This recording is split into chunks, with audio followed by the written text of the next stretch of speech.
What if you found out that your friend, the one who drives a regular car, wears nothing fancy, never talks about money, never brags, never posts anything that looks expensive? What if you found out that person has been quietly sitting on $1 million this whole time? Chim. Not because they got lucky, not because they inherited it, but because of something much harder to see. Something in the way they think. Something in the way they move through the world. And here's the thing, this isn't a rare story anymore.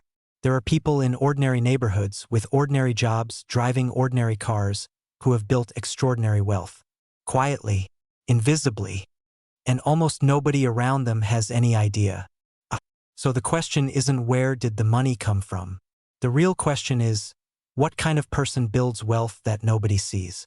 And if you stay until the end of this video, I think the answer is going to genuinely surprise you. If this is your first time here, my name is Berg, and this is Blue Money Mind, where we explore the psychology behind money, wealth, and financial behavior. If you want to understand not just what people do with money, but why they do it, subscribe right now.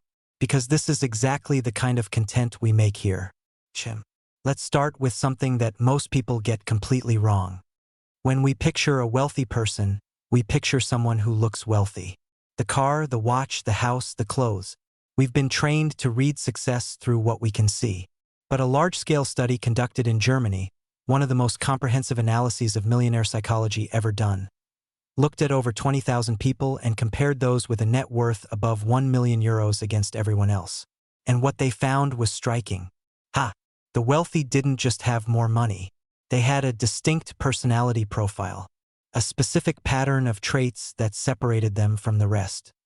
And that profile was most pronounced, most clear, most sharp, in people who built their wealth on their own. Not those who inherited it. Not those who married into it. The ones who built it from scratch. So what does that profile actually look like? The first trait is something psychologists call internal validation. And this one runs deeper than most people realize. These individuals don't buy things to be admired. They don't spend to signal. They don't upgrade their image every time their income goes up. The psychological term is internal locus of validation, meaning their sense of worth comes from how their life actually feels, not from how other people react to them. Think about what that means in practice. Every time most of us feel insecure, there's a quiet impulse to spend. A new purchase, a visible upgrade, something that says, look, I'm doing well. Quietly wealthy people don't have that impulse, or when they do, they don't obey it. Not because they're suppressing themselves, but because they genuinely don't need the external confirmation. That's not a small thing. That's the foundation of everything else. Closely connected to that is the second trait, emotional stability around money. Research from the University of Edinburgh described these people as unusually good at controlling both their positive and negative emotions.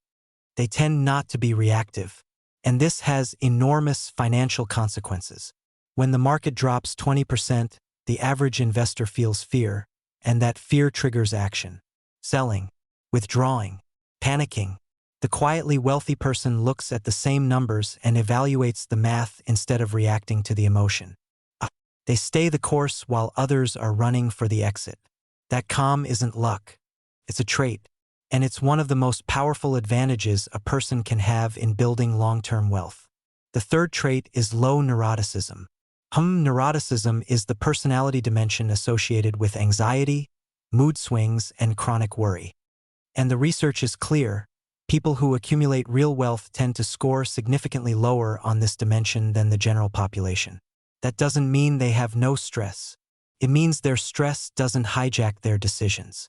Most financial mistakes, the impulse purchase, the panic sell, the get-rich-quick scheme, happen when anxiety is running the show. When anxiety is low, decisions stay clearer, more aligned with long-term goals. Now here's where the psychology gets more interesting, because the next cluster of traits isn't just about emotion, it's about how these people experience time itself. The fourth trait is future orientation. Quietly wealthy people don't just think about next month. They make decisions based on who they want to be in 10, 20, 30 years. Every financial choice gets filtered through that lens. Should I buy this? Should I invest here? Should I change jobs? The question underneath every question is, does this move me closer to or further from the future I'm building? That's a fundamentally different relationship with time than most people have. And it compounds every day. The fifth trait is delayed gratification. Now, this is a concept most people have heard of, but the research reveals something that almost nobody talks about.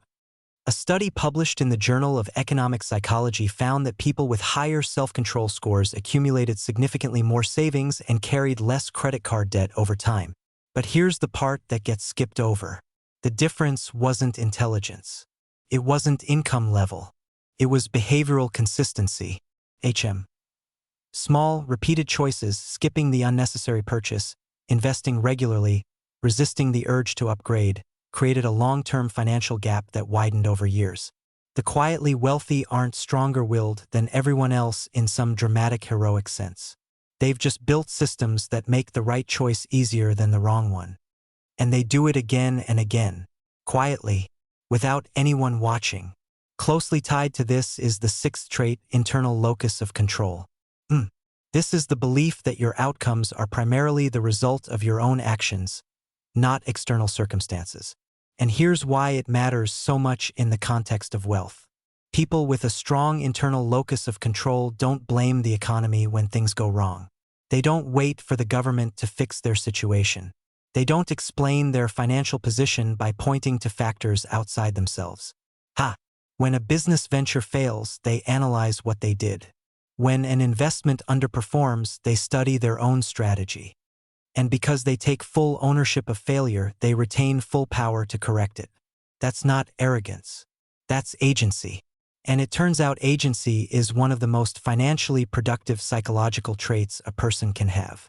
Now we get to the seventh trait, and this is one that surprises people. Privacy as strategy. Quietly wealthy people often maintain a very deliberate low profile. They don't share their financial situation. They manage their digital presence carefully. They don't talk about what they have, what they're building, or what they've achieved. And most people assume this is modesty, or introversion, or maybe just a private personality. But the research tells a different story. These individuals understand, consciously or not, that visibility creates friction. When people around you know you have money, the social dynamics shift. Expectations change. Relationships get complicated. And focus, which is the real engine of wealth, gets pulled in a dozen different directions. One writer who studies this phenomenon put it simply, anonymity is a form of luxury. And it's one that money can buy, but status tends to destroy. The eighth trait is calculated risk tolerance. The German millionaire study found that wealthy individuals, especially self-made ones, score significantly higher on risk tolerance than the general population. But here's the nuance. This is not recklessness. This isn't gambling.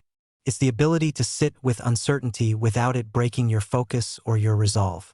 Most people avoid risk because the discomfort of uncertainty feels unbearable.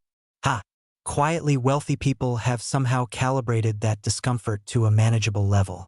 They can make a 10-year bet on something that might not pay off for a decade and go home and sleep fine, not because they don't feel the risk, but because they've built enough stability underneath them that the risk doesn't feel existential. Trait 9 is what researchers call strategic spending. And this is probably one of the most misunderstood aspects of quiet wealth. These are not people who deprive themselves. They're not living on rice and beans in the dark. What they do is something more sophisticated. They upgrade experience in specific, high-impact areas while staying minimal everywhere that's visible. They might spend significant money on health, on travel, on their home in ways that are deeply personal and not designed for anyone else to see.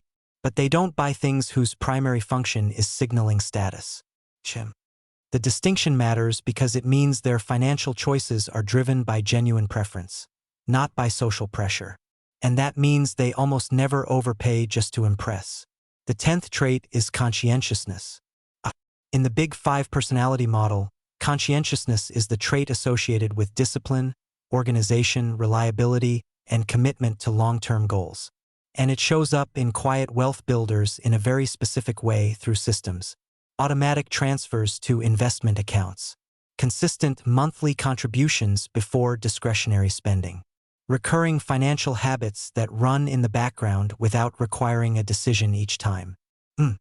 This is important because willpower is unreliable. Motivation comes and goes, but systems don't. They run on days when you're tired, when you're distracted, when you've had a hard week and you just don't feel like being financially responsible. The system runs anyway, and that consistency, compounded over years, produces outcomes that look almost impossible to people who rely on motivation alone. Trait 11 is having a personal definition of enough. This one tends to stop people when they really think about it. Quietly wealthy people don't just pursue more indefinitely. At some point, and this point is different for every person, they define what enough looks like for them. Enough housing, enough income, enough security. Once they know that number, they stop competing with it. They stop upgrading to keep up with an abstract ideal that moves every time they get close. And this isn't resignation, it's clarity. It's what allows them to direct resources toward actual freedom instead of endlessly chasing a finish line that doesn't exist. The psychological research on this connects to something called hedonic adaptation, the tendency to want more no matter how much you get. Quietly wealthy people seem to have found a way to interrupt that cycle. And then there's the 12th trait, the one most people don't expect at all. Quiet generosity. Research on this community consistently shows that people who build wealth invisibly are, very often, quietly and privately generous. They tip well. They help friends without making a story out of it. They support causes without needing anyone to know. And here's why this matters from a psychological standpoint. Generosity that doesn't need an audience is one of the clearest signs that someone's relationship with money is genuinely healthy. Because performative generosity is still about status. It's still about how you look. But private generosity, the kind that nobody sees, comes from a completely different place. It comes from actual abundance, not the performance of it. And ironically, that makes it one of the most reliable signals that someone is the real thing. Now, here is the nuance that this video would be incomplete without. The German study itself acknowledged something important. Many people who are not wealthy share this same personality profile. These traits don't guarantee anything. Personality is a factor, not a formula. Access, opportunity, circumstance, these still matter enormously. What the research suggests is not that these traits make wealth inevitable. What it suggests is that without them, building wealth quietly and sustainably becomes significantly harder. And there's one more thing worth saying. The researchers noted that personality is more malleable than we once believed. You're not locked into a profile. These traits can be developed, slowly, through systems, choices, and awareness. Which means this list isn't just a description of who these people are. It might also be a direction. Because here's what ties all 12 traits together. These people don't build wealth to become someone different. They don't spend to prove who they are. They don't panic when things are uncertain, and they don't perform when things go well. Their financial behavior flows from their psychology, not from their circumstances, not from their income, not from what the people around them are doing. And that's the thing that's hardest to copy, not the habits, the relationship with self that makes those habits natural. Real wealth whispers. It always has. And now you know why. If this video put words to something you've been observing for a while, leave a comment. Tell me which of these 12 traits surprised you most. And if this is the kind of content that helps you understand money and people better, subscribe to Blue Money Mind. There's a lot more where this came from,